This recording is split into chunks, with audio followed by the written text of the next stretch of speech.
Olá a todos, bem-vindos ao meu podcast Me, Myself and I. Estou de volta com mais episódios, depois de uma grande ausência, por diversos motivos pessoais e familiares. Desta vez vim para ficar. E, como eu costumo dizer, este podcast é sobre mim e sobre futuros convidados. São histórias reais vividas na primeira pessoa, sempre com temas atuais. E hoje não podia deixar de fazê-lo, exatamente porque hoje assinala-se o Dia Nacional de Endometriose e de Adenomiose. E o que é que isto quer dizer? São os palavrões de doenças que durante muitos anos não foram muito faladas, nem muito conhecidas, nem tratadas, porque nem os médicos sabiam o que é que era isto. E o que é que isto é? São pessoas que sofrem de distúrbios ginecológicos, mais propriamente no útero. O que é que isto provoca? Hemorragias, dores, infertilidade, provoca infecções urinárias, provoca dor nas relações sexuais.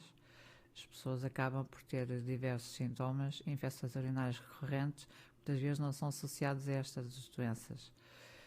Eu, durante 30 anos, sofri de endometriose e só soube o que tinha e o nome da doença aos 20 anos. Porquê? Porque foi quando tentei engravidar do meu primeiro filho, mais velho, e não conseguia.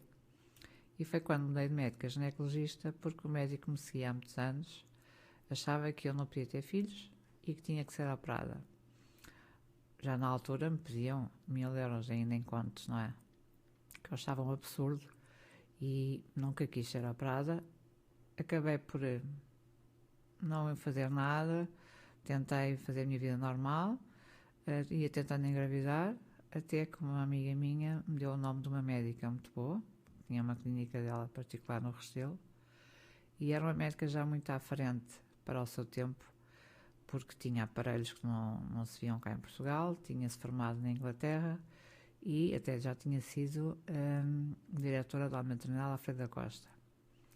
E eu acabei por ir a uma consulta com ela e, para meu espanto, ela imediatamente, após me observar e fazer-me exames e falar comigo, que ela tinha uma clínica onde fazia os exames, fazia análises, fazia ecografias, fazia uma série de coisas que eu nunca tinha feito, portanto, no outro médico. E ela tinha a clínica completa.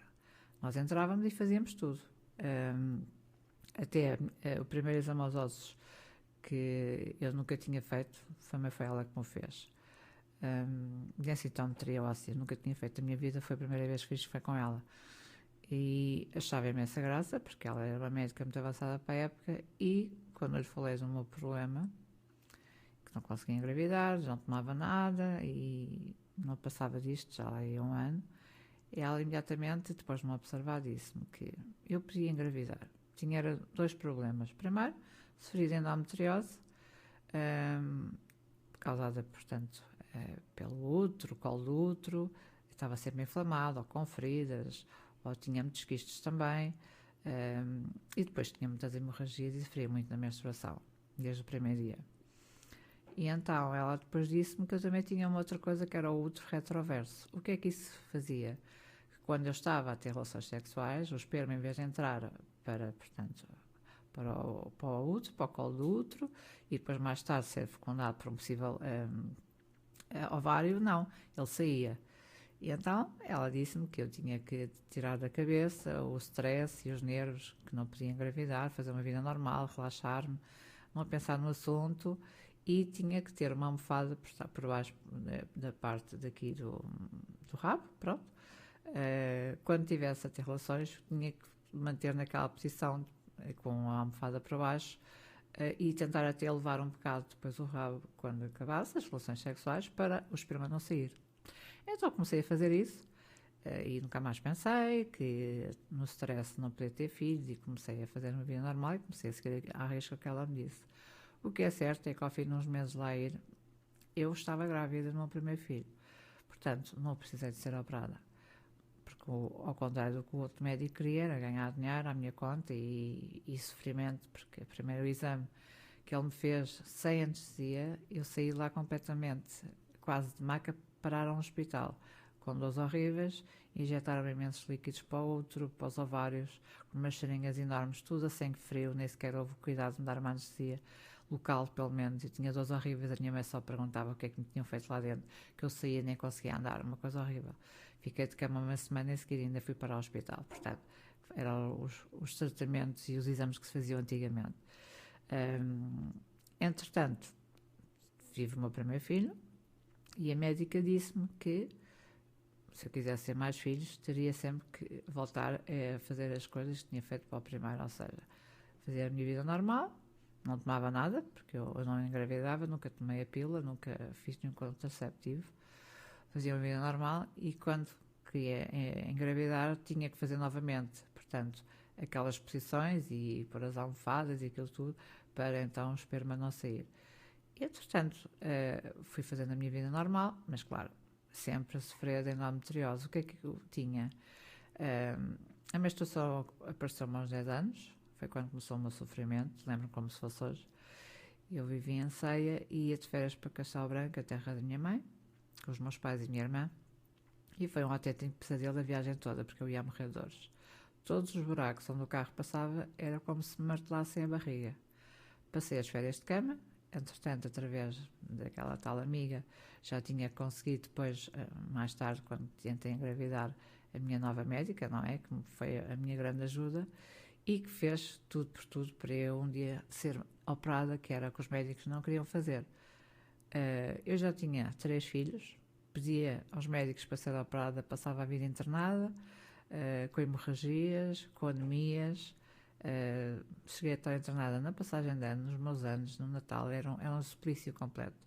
Mas os médicos achavam que eu não tinha nada, que não era nada daquilo, porque eles nem sequer tinham nunca ouvido falar daquela doença, então eles diziam que não era aquilo.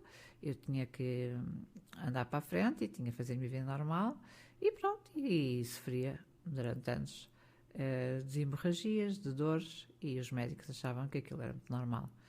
Eu, quando era mais nova, até tinha vergonha, porque eu não podia lavar o cabelo, ficava logo a desmaiar, não podia comer um gelado, ir para a praia, pôr um tampão, beber um sumo fresco, ou seja, não fazia uma vida normal como as raparigas todas da minha idade e tinha vergonha. Porquê? Porque eu todas as vezes que tinha o período da menstruação, tinha que usar fitas, gel no cabelo e gorros e chapéus e toda a gente sabia que eu estava com a menstruação e para uma miúda, portanto, a partir dos 10 anos, 10, 12, 15 anos que andava no liceu, tornava-se um bocadinho, portanto, incomodativo e tinha muita vergonha, porque já toda a gente sabia, ela está com o período, ela está na altura do período. Portanto, acabava por ser muito desgastante, não só fisicamente, o suplício e as dores e o martírio que eu passava, como também psicologicamente, emocionalmente, acabava por afetar também a minha saúde mental, que é mesmo assim. E eu, durante anos, acabei por sofrer estas tais dores, hemorragias, anemias, estigmas na família e na escola, no emprego, porque achavam que eram piegas, não acreditavam muito no meu sofrimento, mesmo com as provas à vista. Sempre de cama ou no hospital, vários meses durante anos, sempre com cabelo sujo, andava sempre de fito ou de gel. Portanto, tudo isso era uma coisa desgastante para mim. Eu lembro-me que uma vez pus um tampão e ia desmaiando, uma vez tentei lavar a cabeça desmaiando na banheira, fui para o hospital. Era uma coisa insuportável. Outra vez fui com a minha mãe e com a minha irmã para baixo a fazer compras e fomos lanchar à pastelaria suíça. A minha irmã comeu um gelado e eu, já para não me passar mal, disse à minha mãe: eu não vou comer um gelado, não posso, mas pelo menos bebo aqui um sumo mais fresco. O sumo nem estava muito fresco. As pessoas ficaram completamente pasmadas na pastelaria, os empregados, porque eu mal bebi uns golos, imediatamente desmaiei. Saí da ambulância para o hospital e, portanto, isto era a minha vida. Ou estava no trabalho, saí da ambulância para o hospital porque desmaiava. Portanto, isto era completamente absurdo. Eu acordava com a cama cheia de sangue sem mexer, eu saía do trabalho com a cadeira cheia de sangue, e tinha que andar sempre vestida de preto para não se notar no trabalho e nos transportes públicos, que eu estava toda suja e que estava novamente com as menstruações e com as hemorragias.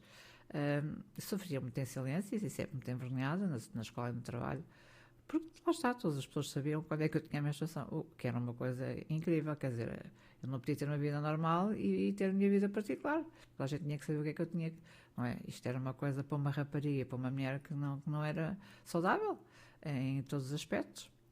Entretanto, a minha médica foi-me fazendo ecografias, foi-me fazendo exames, cheguei a fazer até um exame com anestesia geral para saber praticamente tudo o que é que eu tinha que fazer, o que é que eu não tinha. E ela foi-me colmatando, compor, não é? Com a medicação, o meu sofrimento, o meu percurso, até eu um dia chegar aos médicos e encostá-los à parede e dizer: eu quero ser operado. Ah, mas não pode, tem 40 anos. Eu tenho 40 anos, não quero saber. Mas já tenho 3 filhos, sou casada, o meu marido também aprova, eu assino os papéis e eu não tenho que andar sempre aqui.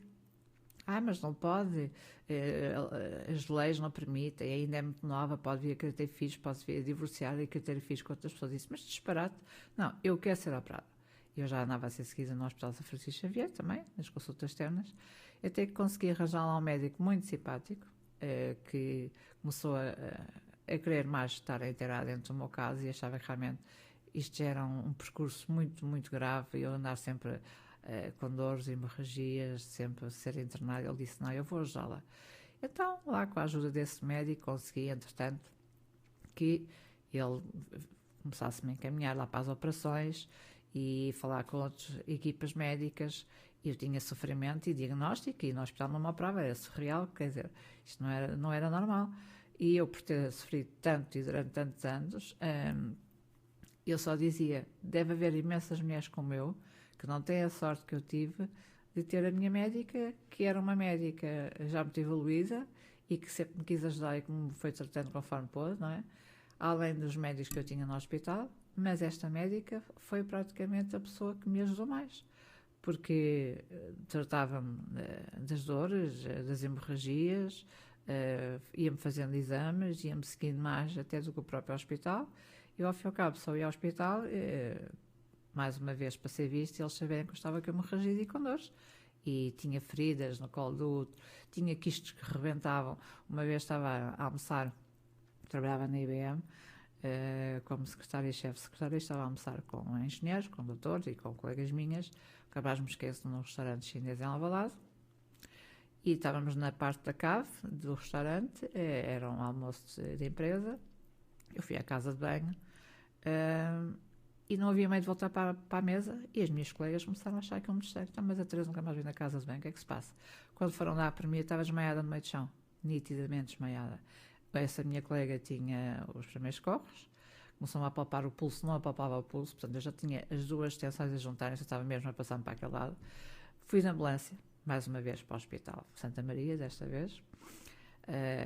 Eles não sabiam o que é que eu tinha, até que descobriram que um quisto tinha rebentado e, portanto, tinha-me feito aquilo tudo.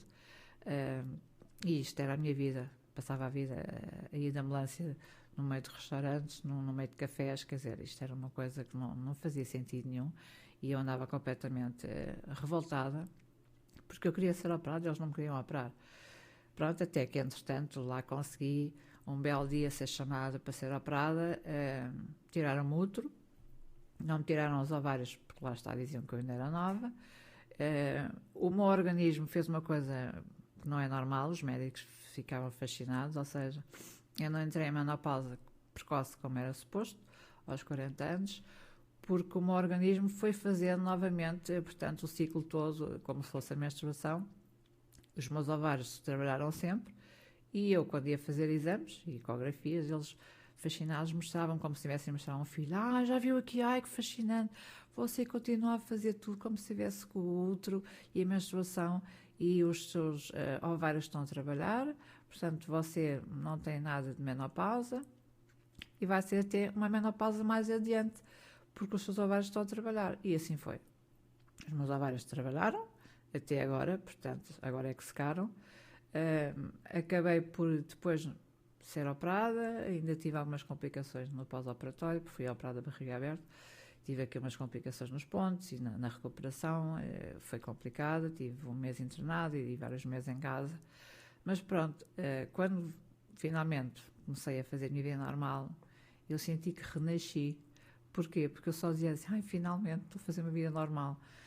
posso lavar o cabelo toda a hora, posso ir para a praia, posso beber gelados, posso beber sumos gelados, posso comer gelados, posso fazer tudo. Aquilo que eu não fazia. Portanto, eu aos 40 anos, depois da menstruação ter aparecido a primeira vez aos 10 anos, eu sentia-me viva outra vez. Ou seja, eu tive um sofrimento de 30 anos que não deseja a ninguém. Não faz sentido. E, infelizmente, se a minha mãe, depois mais tarde, entretanto, já não tinha útero, voltei a ter mais problemas, tive miomas, não, peço desculpa, quando ainda tinha útero também cheguei a ter miomas, e aí nessa altura, com os miomas, os médicos acharam, pronto, já tinham mesmo que me operar, porque eu já tinha miomas que podiam degenerar em cancro.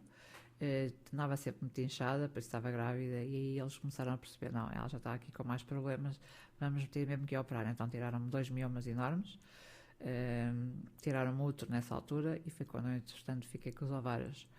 E, entretanto, depois destes anos todos, não é, acabei por ter agora um cancro de mama há 7 anos, 2017, e o que é que aconteceu? Eu, nessa altura, já vinha a sentir um ano atrás, em 2016, alguns sintomas de menopausa. Senti alguns calores, umas tonturas, mas era mais no verão. E percebi que era a menopausa a chegar, não é? Os ovários já estavam a secar. Entretanto, fiz a menopausa também química, por causa da quimioterapia e dos tratamentos todos que fiz por causa do cancro. Não sei se é por ter tido mais tarde, portanto, a menopausa, porque ao fim e ao cabo apareceu-me aos 50 e não aos 40. O que é certo é que ainda hoje, depois de já ter acabado os tratamentos do cancro e ter feito tudo, continuo com afrontamentos, continuo com calores, tenho dias que tenho que me despir toda, parece-me que estou a queimar o corpo. Não é tão recorrente, mas continuo. Nunca tomei nada para isto, porque não posso, porque o meu tipo de cancro é hormonodependente e alimenta-se de várias coisas, e inclusive vitaminas e outras coisas, portanto eu não posso tomar nada. A nível também de secura vaginal que fiquei por causa da quimioterapia, também não posso pôr qualquer coisa, só posso pôr alguns produtos que não tenham lá as coisas que eu não posso pôr, e portanto tenho andado com esta menopausa que não me larga. Ou seja, se calhar o facto de ter tirado o útero, por um lado fez com que eu, e ter ficado com os ovários, fez com que eu atrasasse a menopausa pela operação, mas depois agora estou a sofrer mais um bocadinho, mais tempo, porque estou com 59 anos, vou fazer 60 este ano, em dezembro, e continuo, depois de vários anos a sofrer de menopausa, continuo a sofrer de menopausa, porque continuo com os calores, com os afrontamentos, com as tonturas, com as dores de cabeça, uma coisa que já devia ter passado. Mas lá está, o organismo também não teve o seu ritmo, não é? Regular como as pessoas normais, por ter tirado o útero aos 40 anos. E hoje, por estar a assinalar este dia, é que eu fiz questão de fazer também agora e voltar aos meus podcasts e fazer este podcast a falar do tema, porque acho que é muito importante. Há imensas mulheres que sofriam e sofrem disto, e que os médicos não estão muito para aí virados, como uma vez falei com a Raquel Pratos, quando ela também disse que sofria. Eu dei a cara pela causa, eu até troquei depois umas palavras com ela, e lá está, isto é como ela diz, infelizmente os médicos levam 8 a 10 anos para fazer um diagnóstico de endometriose. Não faz sentido, eles deviam ter, sei lá, ou mais estudos, ou não sei, seria mais estudos, seria eles fazerem mais pesquisas a nível nacional e internacional, porque isto é uma doença que afeta muitas mulheres, e muito as mulheres, porque é uma coisa incrível e horrível, que eu já passei por isso. Posso dizer que estou muito contente, porque finalmente há 3 anos aconteceu, graças a uma petição, também fiz questão de assinar, e a Raquel Pratos também assinou. Houve uma mulher que também deu a cara pela causa e levou esta petição avante várias vezes, e durante alguns anos à Assembleia da República, até que ela acabou por ser aprovada, e agora, graças a essa mulher, temos uma associação para as doentes com endometriose e adenomiose, que é outra coisa que também existe, e eu acho que é muito importante esta associação. Porquê? Primeiro porque há muitas mulheres que ainda não sabem o que é que hão de fazer depois de terem este diagnóstico. Não têm muito apoio da parte dos médicos. Isso eu digo já porque eu sei que eu também passei por isso. O que é que eles dão? Dão comprimidos, dizem para as pessoas terem paciência e que têm que ir andando quando vem a menstruação, têm que sofrer mais um bocadinho. Não é normal sofrer, porque eu acordava com a cama cheia de sangue, eu saía do carro, com o carro cheio de sangue, eu saía do trabalho com a cadeira cheia de sangue. Isto não é normal. Não é normal ter que andar sempre vestida de preto para não se estar no trabalho nos transportes porque eu estava suja. Isto é um martírio. Portanto, o que as pessoas têm que fazer é, quando começam a ter os primeiros sintomas, dores incapacitantes na menstruação, não é normal. Infecções urinárias regulares, não é normal. Dores nas relações sexuais, não é normal. E, portanto, quando tiverem algum destes sintomas, têm que ir ao médico, têm que ser vistas, porque estes sintomas podem depois degenerar em coisas mais graves. Eu tive um princípio, há muitos anos atrás, de cancro do colo do útero. Graças a Deus, a coisa não avançou, que eu fui logo a atacar. Na altura, tive a sorte de ter uma médica também, antes desta médica, com que eu depois tive, ainda foi antes, ter filhos. Tive um princípio de cancro no colo do útero. Fui diagnosticada, fiz logo ali uns tratamentos, até muitas coisas holísticas na altura, porque também era seguida numa terapeuta alternativa, não é? Tinha comprimidos naturais e muita medicação natural que eu tomava que me ajudou imenso e, portanto, a coisa não avançou. Mas a endometriose também pode generar em cancro do colo do útero. Porquê? Precisamente por causa das infecções, das feridas, de tudo aquilo que se vai lá gerando no útero e no colo do útero. Isso pode generar em cancros do colo do útero e, portanto, as pessoas têm que ter muito cuidado e quando tiverem alguma coisa que acharem que não é normal na altura da menstruação e fora da menstruação, que tenha a ver com estes sintomas que eu acabei de dizer e que vou dizer mais uma vez, se tiverem dor nas relações sexuais, se tiverem dores incapacitantes nas menstruações, se tiverem alterações intestinais, se tiverem infertilidade, não é normal. Não é normal e têm que ser vistas. Têm que ser vistas logo ou numa urgência, ou vão ao ginecologista, ou vão ao médico de família, porque isso não é normal. Infecções urinárias recorrentes era uma das coisas que eu também tinha. Alterações intestinais eu também tinha. Dores nas relações sexuais eu também tinha. Dor menstrual incapacitante eu também tinha. E infertilidade eu também tinha. Ou seja, eu tinha os sintomas todos. Mas lá está, na altura os médicos não sabiam muito bem o que era isto e achavam que era outra coisa qualquer, era a menstruação que me fazia mal e era uma menstruação mais abundante e mais dolorosa que as outras pessoas tinham. Saía a minha mãe, infelizmente, como há bocado estava a dizer, a minha mãe também teve miomas e também sofria muito na menstruação, sempre com hemorragias, sempre deitada com dores, portanto, nesse caso tenho a dizer que também saía a minha mãe também foi operada, na altura em Coimbra, também tirou tudo, na altura tirou-se tudo é fazer tudo. A minha mãe tirou logo os ovários e o útero, porque diziam que, como ela já tinha 2 filhas, e já tinha 45 anos na altura, também já não precisava ter mais filhos, e, portanto, ela tirou logo tudo. A mim deixaram-me os ovários, precisamente para eu não entrar em menopausa precoce. E com isto, venho-vos alertar para estes sintomas, para esta causa, agradecer muito a quem criou esta associação e dizer que porque tantos anos de sofrimento? Não faz sentido. Porque é que tantas mulheres têm que sofrer? Também não faz sentido. Não têm que esperar 8 e 10 anos, como diz a Raquel Pratos, para terem um diagnóstico, é surreal. Isto não devia acontecer no século XXI. Março é o mês da sensibilização para a endometriose e para a adenomiose e, portanto, se tiverem algumas queixas, se acharem que têm algum destes sintomas, se conhecerem alguém que tem estes sintomas, não esperem mais, podem entrar em contato com a Associação Melhorendo para serem ajudadas, ou vão a uma consulta de um ginecologista, ou vão ao vosso médico de família, façam exames.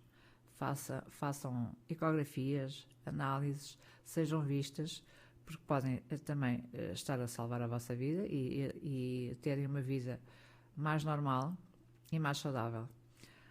E por aqui me fico hoje e dizer que vou voltar agora a fazer mais recorrente, mais episódios, com muitos temas interessantes que eu já tinha para fazer antigamente. E agora vou começar a estar mais todas as semanas a fazer um podcast com vários temas atuais, como eu digo, sempre vividos na primeira pessoa por mim e por futuros convidados. Espero que tenham gostado e que ouçam os meus podcasts, partilhem, sigam e até breve.